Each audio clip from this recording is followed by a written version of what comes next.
කිකයින්වත් අපි සම්බන්ධ කරගන්නවා මේ අවස්ථාවේදී අපි වෙනවා අශේන් තාරක බහරේන් සිට අපි අශේන් ගෙනුත් පොඩි අදහසක් ලබා ගනිමු නේද? ඔව් අශේන් ආයුබෝවන් මම හිතන්නේ පැහැදිලිව ඇහෙනවා. ආයුබෝවන් නිමේෂ් මම ප්‍රවේශයක් ගන්නම් දැනට බහරේනේ පවතින තත්ත්වය පිළිබඳව සඳහනක් කරමින් ගල්ෆ් කලාපයේ රටවල් වල දැනට ඇති වී තිබෙන තත්ත්වයත් සමග පැවතින මේ තිබෙන්නේ කුමක්ද කියන දේ පිළිබඳව පැහැදිලි කිරීමක් කරන්නට මේ ගත වෙමින් තිබෙන්නේ 21 වෙනි දවසේ මේ අර්බුදය ආරම්භ වීමත් සමග මේ වෙන විට බහරේනය ගත්තොත් මේ වෙන විට මිසයිල් 141ක් ඒ වගේම ඩ්‍රෝන යාන 242ක් බහරේනය වෙත එල්ල වෙලා තිබුණා. ඒ සියල්ල විනාශ කිරීමට මෙරට ආරක්ෂක අංශ වලට හැකියාවක් ලැබුණා. ඒ වගේම තමයි මේ අර්බුදය ඇතිවීමත් සමග මේ වෙන විට ජීවිත දෙකක් නැති වී තිබෙනවා. ඉන් එක අයෙක් පුරවැසියෙක් අනෙක් පුද්ගලයා බංග්ලාදේශ ජාතිකයෙක්. ඔහු මෙරට අවුරුදු 30 44 කාල සීමාවක් සේවය කරපු පුද්ගලයෙක්. මේ සිද්ධීන් දෙකම වාර්තා වුණේ විනාශ වූ සුන්බුන් වැටීම නිසා ඇති වූ තුවාල නිසා තමයි මෙම පුද්ගලයන් දෙදෙනා ජීවිතක්ෂයට පත් වී තිබුණේ. ඒ වගේම තමයි මේ වෙන විට බහරේනේ ආර්ථික කර්මස්ථාන එහෙමත් නැත්නම් තෙල් පිරිපහදු එකක ඒ වගේම තමයි ජල පිරිපහදු එකක මේ ස්ථාන දෙකකටම මේ වෙන විට එල්ල වුණු ප්‍රහාර වලින් හානි සිදු වී තිබෙනවා. නමුත් දේශීය වශයෙන් ගත්තාම තෙල් හෝ ජලය පිළිබඳව සැපයීම පිළිබඳව කිසිදු හානියකින් තොරව ජනතාවට අවශ්‍ය කරන වූ සේවාව ලබා දීමට රජය සහ ආරක්ෂක අංශ මැදිහත් වී තිබෙනවා. මේ වෙන විට මෙරට ජල සහ විදුලිය ඒ වගේම තමයි බලශක්ති සපයන්නා වූ ආයතන ෆෝස් මැජෝර් තත්ත්වයක් ප්‍රකාශයට පත් කරලා තිබෙනවා. එය නීතිමය වශයෙන් අවශ්‍ය වන්නා වූ කාරණාවක්. තමන්ගේ සැපයුම් දාමය තුළ යම් කිසි බාධාවක් ඇති වුණොත් ඒ නීතිමය වශයෙන් අවශ්‍ය වන්නා වූ කාරණාවක් සඳහා තමයි ඔවුන් මේ තත්ත්වය ප්‍රකාශයට පත් කරලා තියෙන්නේ.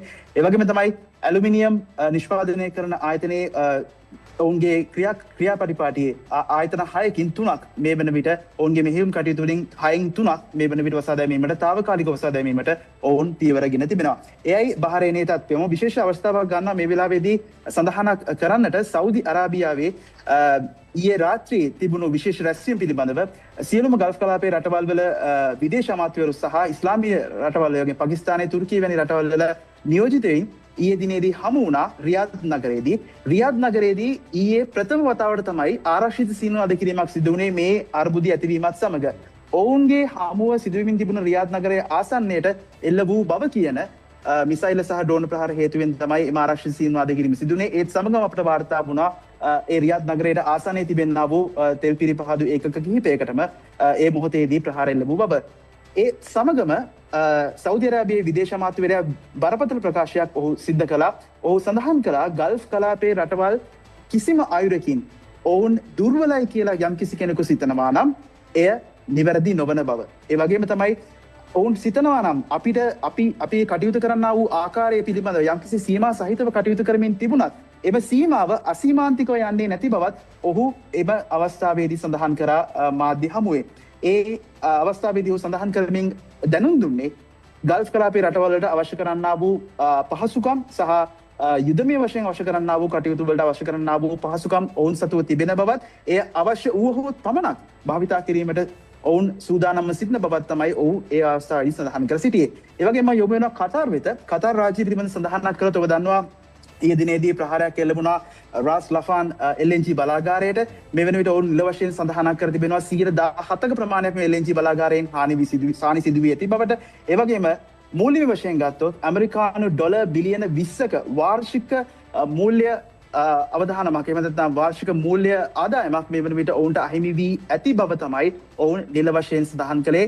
මේ සන්ධිස්ථාන කිහිපය අතිශය බරපතලයි. මොකද මේ ආර්ථික මධ්‍යස්ථාන ඒ වගේම තමයි බලශක්ති මධ්‍යස්ථාන වලට එල්ල වී ඇති මේ ප්‍රහාර හමුවේ ගල්ෆ් කලාපයේ රටවල කොයි ආකාරයෙන්ද එම සැපයුම් දාමයන් තවදුරටත් ක්‍රියාත්මක කරන්නේ කියන දේ පිළිබඳව ඉතාම සැලකිල්ලෙන් මේ වෙන විට පසුවෙමින් තිබෙනවා මේ රටවල බලධාරීන් සහ ආරක්ෂක අංශ. හැබැයි ආරක්ෂාවතින් ගත්තාම සෑම රටකම තමන්ගේ පුරවැසියන් සහ තමන්ගේ රටවල සිටින ජනතාව ආරක්ෂා කිරීම සඳහා පැය 24 පුරාම ඔවුන් කටයුතු කරන ආකාරය අපිට දකින්න ලැබෙනවා. විශේෂයෙන්ම බහරේන් වැනි රාජ්‍යයක් ගත්තාම ඔවුන් පැය 24 පුරාම තමන්ගේ පුරවැසියන් ආරක්ෂා කිරීම සඳහා ඒ අවශ්‍ය කරන්නා වූ පහසුකම් සැලසීමට මේ වෙන විට ඔවුන් කටයුතු කර තිබෙනවා. අවසන් වරට බහරේන් රාජ්‍යයේදී මීට පැය භාගයකට පමණ පෙර තමයි ආරක්ෂිත සීනු නාද කිරීමක් සිදු වුණේ. නමුත් තත්ත්වය ඔවුන් සඳහන් කර සිටියේ ආරක්ෂිත ස්ථානවල රැඳී සිටින ලෙසත් අත්‍යවශ්‍ය කටයුත්තක් නොමැති නම් නිවෙස් වලින් පිටතට නොයන ලෙසත් තමයි ඔවුන් මීට ටික වෙලාවකට පෙර රැඳී සිටියේ. මීට ස්වල්ප මොහොතකට පෙර එම අවධානම දුරු වූ බවටත් ඔවුන් නිල වශයෙන් නිවේදනයක් නිකුත් කර තිබුණා. මෙයයි මේ විදිහට ගල්ෆ් කලාපයේ රටවල් වල තිබෙනා වූ තත්ත්වය මෙය කොයි ආකාරයෙන්ද මින් ඔබට බලපාන්නේ කියන සාධකයේ පිළිබඳව අතිශය තීරණාත්මක මොහොතක තමයි මේ වන විට ලෝකයේම මේ තත්ත්වය පිළිබඳව අවධානය යොමු කරමින් තිබෙන්නේ. මහිතනේ බොහොම ස්තුතියි අශයෙන් තොරතුරු ගෙනාවට අශයෙන් තාරක බහරේනයේ සිටයි ඒ තොරතුරු ගෙනාවේ මැද පෙරදිග කලාපය තුළ අර අපි ආරම්භයේදීම ඔබට කිව්වා වගේම ඉරානය ඊශ්‍රායලය ඇමරිකාව ඍජු පාර්ශවකරුවන් බවට පත් වුණත් දැන් ජෝර්දානය කටාර් මේ ඇතුළු රටවල් රැසක් දැන් මේ යුද්ධයේ අනියමින් හෝ පාර්ශවකරුවන් බවට පත්ව තිබෙනවා ඔවුන්ටත් බලපෑම් එල්ල වී තිබෙනවා කියන කාරණාව තමයි